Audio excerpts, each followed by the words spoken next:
Hi everybody, I'm Terry Stiles. Welcome to Oxford News This Week. This week, a hospital is still needed in the area, and NOTA millage renewal is headed for the August ballot. All that and more, the Oxford News begins right now.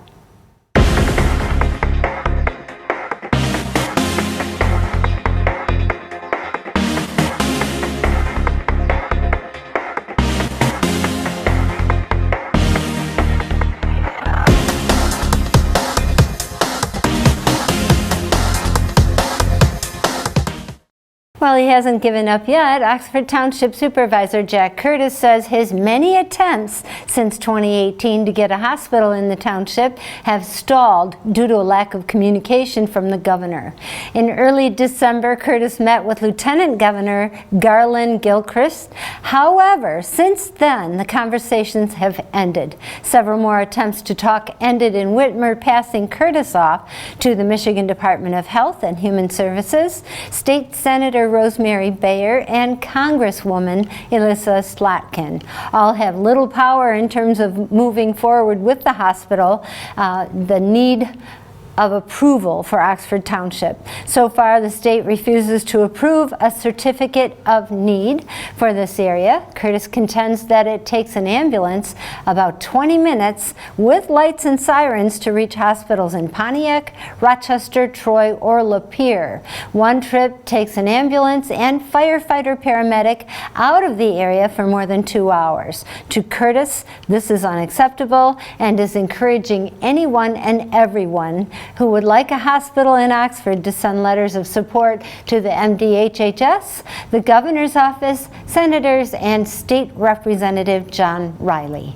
Thanks, Sherry. In a disturbing phone call last week, or a few phone calls, the Oxford High School was in receipt of Friday, the April 8th, containing threats determined by the Oakland County Sheriff's Office as not credible. The 3 calls were made to which used fake accents.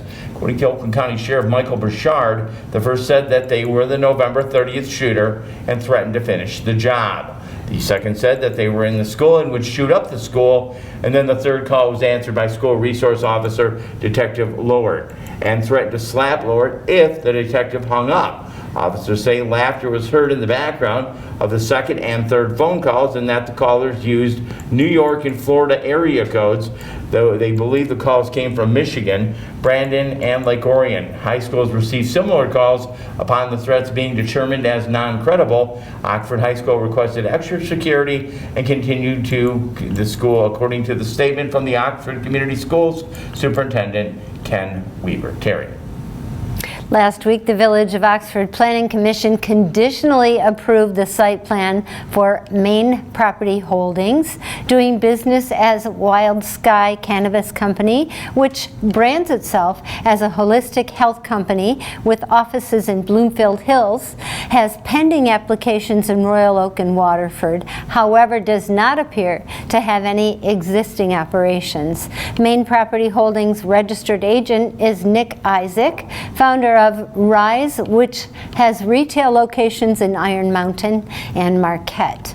Located on Gillespie in the village, the rented facility is across the street from Loom Cannabis Company, a combined retail and processing location. Conditions for full approval are odor control plans to be approved. The village police needs to approve security plans. Additionally, the facility is barred from discharging gray water. It needs to adjust parking capacity and modify landscaping. Jim? At its April 13th meeting, the Oxford Township Board voted 7-0 and unanimous to place a 5-year .2315 mill proposed the North Oakland Transportation Authority on the August 2nd, 2022 ballot, primary election ballot. The proposal for the millage renewal not only will increase, if approved by voters, the millage would also provide funding for notice capital and operating expenses from 2024 through 2028. Since 2001, NOTA has been offering door-to-door transportation for senior citizens age 60 and older, individuals with disabilities, physical and developmental, and low-income earners living in the Oxford, Addison, Arion townships, as well as the villages of Oxford, Leonard, and Lake Orion.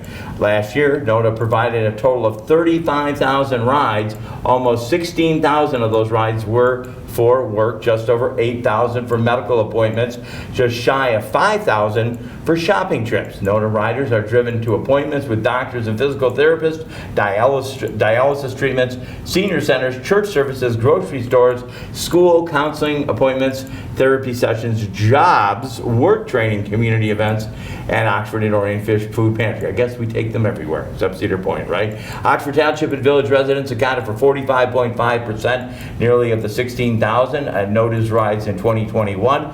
NODA's service area is bounded by Davison Lake Road to Van Dyke Road, and 15 to Dixie Telegraph to West and Square Lake Road. To the south, they learn, if you would like more information about NODA or getting signed up for NODA, please visit the ridenoda.org website or contact this number, 248-693-7100. Terry.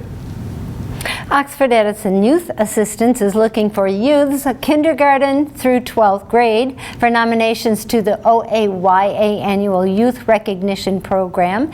That's going to be held at Seymour Lake Township Park on May 13th.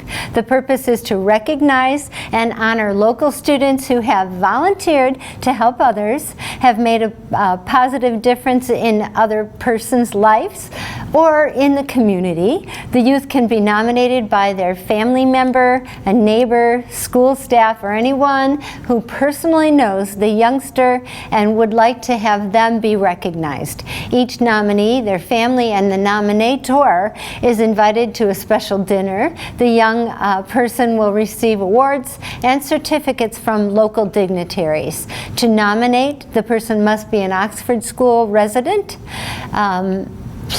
district resident. Please contact Oxford Youth Assistance at oxfordresa@oakgov.org, or you can call Judy at 248-622-6208. That's 248-622-6208. The deadline to nominate is this Friday. Jim? The Oxford Downtown Development Authority, DDA, has a brand new employee, Projects and Media Coordinator Kimberly Smith. Previously, she worked in the supply chain management and human resources areas. Stepping away from her career is to focus on her family. Her role at the DDA serves as a way to back into the workforce. The DDA is currently looking toward the summer, which is some of many projects, according to Smith, will come into effect. Smith is working on the farmers market, volunteer outreach and gift card program, as well as handling the DDA's social media account and public relations. Smith will also lead the team in redesigning the DDA's website, a project expected to be completed by June. The farmers market starts in the summer, July 21, and runs all the way through October 13th, allowing the market to sell summer and fall produce. The market will operate later, as well as opening at 5 p.m. and closing at 7 p.m. to help attract commuters. The Concerts in the Park series also returns on Thursday nights. This summer, it's extended from its 8 weeks to 10, starting on June 16th. The trolley will also add a third operating day in June, running on Friday as well as Thursday and Saturday before the summer events get underway. The DDA is holding a 2 downtown cleanup day this spring and seeking some volunteers for that. First day is Monday, April 18th, and it will focus on cutting perennials to make way for bulbs and washing planters, while Sunday, May 22nd, will be more of an involved cleanup. Congratulate her on her new job. Terry. For the first time in a few years, more than 250 kids celebrated Easter by storming the field at Seymour Lake Park this past weekend in hopes of filling their baskets with 3,000 eggs dropped from a helicopter. Actually, thousands of ping pong balls were dropped on the expectant crowd. The kids snatched them up and traded them in for bags of goodies put together by park employees. Welcome to Seymour Lake Township Park and the Easter Bunny Bonanza. It's a beautiful day, so I'm very excited. This is our first year in a long time. Other than not having it the last 2 years, this is my 16th year. We have been running it since before I arrived here at Oxford. We're out here in our youth complex. We've got 3,000 Easter eggs glued shut, nothing's inside, scattered here behind me in the park. We've sold out with 250 baskets that we pre-made. The kids will come through, collect the eggs, and dump those back. We recycle them every year. While we're collecting the eggs, the helicopter is going to load up with ping pong balls. We'll fly overhead and rain down the ping pong balls. Kids will then collect the ping pong balls. Again, we recycle those year to year. They'll trade their ticket for a goodie bag, and that's the event. It's fast paced. We've got our sponsorship with Goldfish Swim School. They supported the bunny helicopter, so we appreciate all of their support. We will have the Easter Bunny showing up soon. I'm sure he's in the park at this point. And they put a lot of work into that every year. Jim?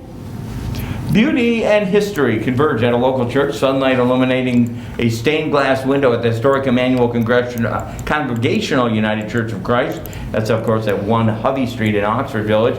With that, you definitely want to take a look at that. We actually have a picture of that right now. With that, Terry and I are going to take a slight break. We'll be back at the end of the newscast to say goodbye. Dave Kenny and some sports coming up here on this edition of Oxford News This Week. Stay there. Don't go away. We'll be right back.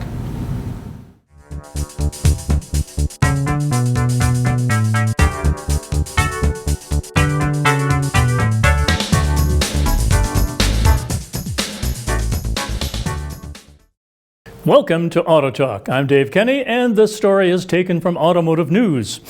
The Wagoneer and Grand Wagoneer SUVs became the biggest models in the Jeep family when they arrived last fall. But that status will be short-lived. Extended versions of the burly utility vehicles, the Wagoneer L and Grand Wagoneer L, debut at the New York Auto Show as the brand looks to contend directly with rivals such as the Cadillac Escalade SEV, Chevrolet Suburban GMC Yukon, and the Lincoln Navigator L. The large SUVs are among the auto industry's most profitable vehicles, and in the case of the Suburban, have fostered a loyal customer base for decades. The 2023 Wagoneer L and Grand Wagoneer L, measuring 12 inches longer than the standard wheelbase models, go on sale in the second half of the year. All of the technology from the current models is there, but drivers will be able to store even more in the back. The long wheelbase models offer up to 44.2 cubic feet of cargo space behind the third row and 15.8 cubic feet more than the shorter models. The L models have a 130-inch wheelbase, a 7-inch bump from the Wagoneer and Grand Wagoneer. The third row in the L variants features a pair of third-row storage compartments, each with 1.8 liters of capacity to hold electronic devices and other personal items that aren't available on the shorter options. Jeep will unveil a blacked-out Wagoneer L carbide trim in New York as well, a twin of the Obsidian variant of the Grand Wagoneers, as Jim Morrison, Jeep's North American head. The carbide package will be available on the shorter Wagoneers starting this spring and on all 23 Wagoneer and Wagoneer L models in the second half of 2022. Mark Allen, head of Jeep Exterior Design, said models this long run the risk of looking like school buses, so getting the proportions right was key. The lengthened vehicles will be powered by two versions of the Stellantis new 3-liter twin-turbo inline 6-cylinder Hurricane engine. The Wagoneer L will feature the Hurricane engine that produces 420 horsepower and 468 pounds-feet of torque, while the Grand Wagoneer L is packed with the high-output version with 510 horsepower and 500 pound-feet of torque. Those figures top the 5.7-liter and 6.4-liter V8 engines currently offered in the shorter models. The company said both engines return an estimated 1 to 2 miles per gallon combined rating improvement compared with the existing V8 engines. Consumers can now order the shorter Grand Wagoneer with the 510 horsepower engine during what the company is calling a special run. To pull off 510 horsepower with this new 3-liter twin turbo was incredible, Morrison said. Driving all the technology into this package in a way that improves power and efficiency is really hard to do. Randy Dye, chairman of the Stellantis National Dealer Council, sees a market for the longer variants. If you look at some of the competitors, they have larger ones, Dye told Automotive News in February. There will be people who would like a longer, larger vehicle. I think it will certainly be a smaller percentage. You go. Well, that's it for this edition of Auto Talk. I'm Dave Kenny, and we'll be right back. Do you love local sports? Whether it's Oxford High School or Parks and Rec, you can buy copies of each game. To purchase your copy, call us at 248-628-9658 or give us an email at manager@occtv.org or talk to us at the next game. Hopefully we'll see you there. Back with you in Oxford News this week. Time for some sports. Soccer has always been a part of Gabby Shiver's life, starting with soccer at a young age, playing into college, and Oxford Township resident became a goalkeeper for the Detroit City Football Club, the DCFC. The women's team, after taking some time off to focus on her master's degree career, Shiver also joined the team for the inaugural 2020 season in the United Women's Soccer, UWS, which she saw a Hamtramck-based team play with a club notorious lively supporters due to the COVID-19. The 2021 saw the team finish third in the Midwest North Division outside of her time with DFFC. Shiver works with children with autism and is a board-certified behavioral analyst. The BCBA Shiver recently combined both her passions to launch the First Pick Sports. More information on First Pick Sports can be found at firstpicksports.com. The soccer league, you can find all that you need to know. Shiver will return to pitch with the DCFC for the USLW season opener. It'll be on May 7th at 7:30 in the evening. The match against the Kalamazoo FC. Tickets can be bought at tickets.detroitcityfc.com. You can actually view these games. I came across these the other day. This is WMYD TV 20. That's the independent TV station out of Mount Clemens. They do cover and carry all those soccer games. Again, if you want to see a local young lady done well. Really kind of a sports story. Beautiful day to play spring sunshine and some Frisbee golf. Oakland University students Dwayne Visna and Zach Adam. He has a different name. I'm not getting the whole thing. He's, of course, they're pictured here at the disc golf course at Seymour Lake Township Park. Oxford is very pleased to announce to disc golfers they have two 18-hole courses. The other one is located at the Oakwood Lake Township Park at Oakland University. But if you want to take part in the one here in Oxford, come to the Township Parks area. Well, members of the Detroit Tigers returned to the Diamond this past weekend to play. Members of the Oxford Recreational Baseball Association spent Saturday morning getting the ballpark at Scripter Park ready for play. Jackson Davis, 5, scooping up and getting rid of some of the weeds there. You see them here. The Oxford Recreational Baseball Association annual cleanup day was again this past week. About 50 volunteers, parents, coaches, and even the young players cared for the infields, outfields, and dugouts for the two ball diamonds at Scripter Park. Practices start in a week, and games will start on the week of Mother's Day weekend. If you want to catch a nice little baseball game, head on over to Scripter Park. Again, Mother's Day weekend. The league has 400 kids, 37 teams, and again, just a very well-rounded bunch of young individuals who pitched in to get it all cleaned up. Anyway, that's sports. We'll come back. Terry and I will be closing this newscast out on this edition of Oxford News This Week. We're back in just a moment. Don't go away.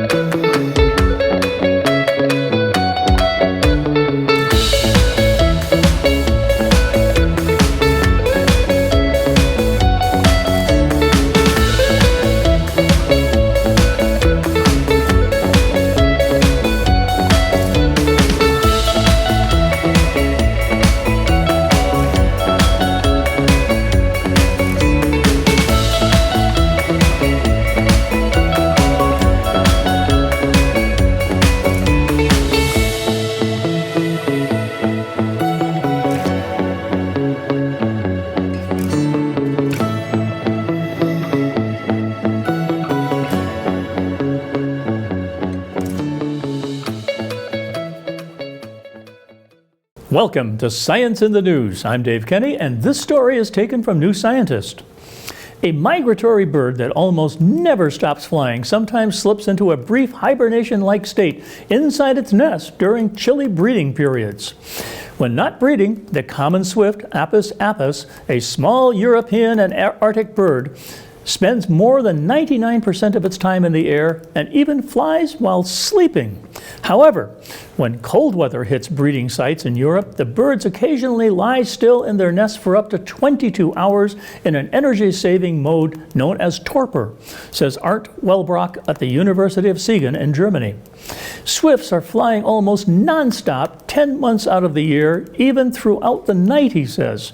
So it's a little bit strange to find the birds sometimes in these torpor states, very cooled down and non-active, when we know that normally they need very little time to rest. Swifts feed on flying insects, Wellbrock says, but during harsh weather, prey species become less active and less available. By going into torpor, which isn't the same as sleep, swifts temporarily drop their energy needs. This reduces brain and muscle activity, allowing them to survive longer without food. To discover evidence of torpor in the birds, Wellbrock and his colleagues placed miniature temperature loggers in about 50 common swift nests built by the birds beneath a road bridge in Germany. The loggers record the birds' body temperatures. Over 8 annual breeding seasons, the team registered a total of 22,357 nighttime temperature readings. Over two of the breeding seasons, the team could also calculate the metabolic rates of birds that took up residency in 7 wooden nest boxes equipped with technology for measuring oxygen and carbon dioxide levels. The researchers found rare but significant temperature drops averaging 8.6 degrees Celsius, bringing the birds' body temperatures to an average low of 24.3 degrees Celsius. Those torpor states lasted 10.8 hours on average, with one bout lasting more than twice this. They occurred on less than 6% of the nights in an entire breeding season, says Wellbrock. Swifts usually drop their metabolic rates by about 33% at night compared with daytime, he says. But when in torpor, these rates dropped an average of 56% below daytime rates. That means the birds were using less than about 70% less oxygen and consequently producing about 70% less carbon dioxide as on nights when they didn't enter torpor. The results provide clear evidence of torpor in these otherwise highly active migratory birds, says Wellbrock. Surprisingly, they also suggest that the birds enter torpor together as a family of up to 6 birds. We actually do not know how they coordinate this, he says, adding that the question warrants further research. Their findings may also hint at swifts being part of a more evolutionary primitive line of birds, Wellbrock says, as torpor is an ancestral trait in land animals. Well, that's it for Science in the News. I'm Dave Kenny.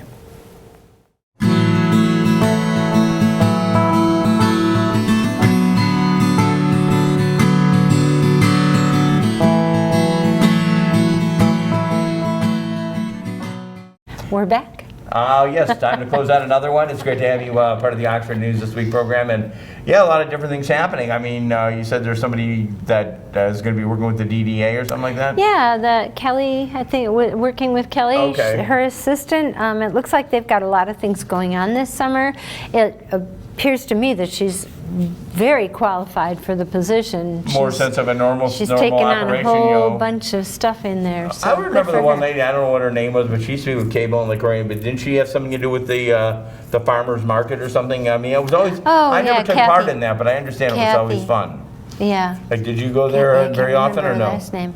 Oh, I would go there as often as I needed something. Right, but I mean, it's always good to have something like that to pick up vegetables or stuff like that. I mean, the community needs that. And I know they're doing it because on the Thursday nights because of the concerts in the park. Oh, so good people idea. can stroll up and down the street before or after the concerts, which is really cool. And I'm glad to see they're adding another one. Yeah, I guess they're going from 8 weeks to 10. That's great. Oh yeah, 2. We used to cover like all those for the TV station, I guess. Yeah, we will cover them again this year. Oh, that's good. Oh yeah, that's part of I our always job. loved that because like it was, you could always, if you didn't get to make it out to the park, or my parents are very lucky. They get to hit all 10 of them. Okay. Oh yeah, they do. Across the street from the park. Yeah. And anyways, no, but it's always a fun event. I mean, a lot of community community involvement. They bring their chairs out there, Yeah, and it's fun. there's all different types of music. I know. I can Hopefully say we'll that. have some warm weather. Hopefully it'll. To be able to sit out there. I also want to mention NODA. I really want people to realize this is a millage renewal, not an additional millage. There's always some confusion about that. Right. And I know we'll talk about that a lot more between now and August, but August will come up quickly, and I really want people to know how valuable Right. that service is in the community. My parents don't even use it, but my parents, I had them both sign up for it. Because Yeah, I told them, yeah. if you look at the map, it extends itself all the way over to Troy Beaumont. Yeah. Okay, so like I said, there's a time you can't get out of the house, especially in the wintertime. Right. But I mean, it seems like, I got to read the story, and it Pretty seemed like they drive a fabulous. lot of places. They sure do. That's 16,000 And you and I can get a ride to riders. work. You're 60 plus, and I'm 60, right? I live in Brandon, however. You can't. That doesn't go that far No, over? it doesn't. I guess it don't come to matter. I This can is as drive. far as it goes. I can go to Lake Orion, get out where the old Lake Orion Kmart site was, and then they'll take me the rest of the way. There you go. Anyways, no, it's a valuable service, actually. It's one of the services that this community's sure had, is. and maybe, maybe it needs to be more utilized. I know there was a big push for NODA back in the day out at the, Addison. that was Yeah. it. Didn't they have a community Well, center? Addison, they chose not to fund it. And Wow. then they had a grassroots group of people that went around and got signatures, and then they renewed that vote Right. and put that on the ballot, and they changed their mind, which is really great. It's nice that all the communities are contributing, just like they do to us Right. for OCTV. That's what we're here. We're a resource for you. Speaking of OCTV, we're Anything going you wanna to tell us sign about off, it? but you got to hear about some of the stories. If you want to learn more, you can watch us on Spectrum Charter Channel 191 and AT&T Channel 99. You can also go to YouTube, Facebook, Roku, Rumble, and let's not forget the Oxford Leader. And CJ writes stories on the Charter Township of Oxford Yep, that's right there. website, Facebook page. You can also find our stuff on Facebook, as well as our website, OCC. If you can't find it, you're not looking hard enough. And if they want to call us here, they can call us here or where? That's right. They can call us at 248-628-9658. You'll get- Just call and say hi. You'll get Dave Kenny, the Auto Talk guy, will Yeah. answer the phone. Anyways, for our friends in the back, we want to thank Joe Hollywood Calhoun, the other guy, Joe, what's his name? I always forget. Joe Hewitt. Joe and Hewitt, then who is Dan's wife. Dan's Weiss. Yeah. Terry Stiles, yours truly, Jimmy is Connie getting it on the air. Connie getting Miller. it on the air on time. We got a whole slew of folks here that do what they got to do, okay? Anyways, so Get it done. we're happy you're doing what you got to do. Come back next week on this edition of Oxford News This Week. We'll be back right. next week. Thanks.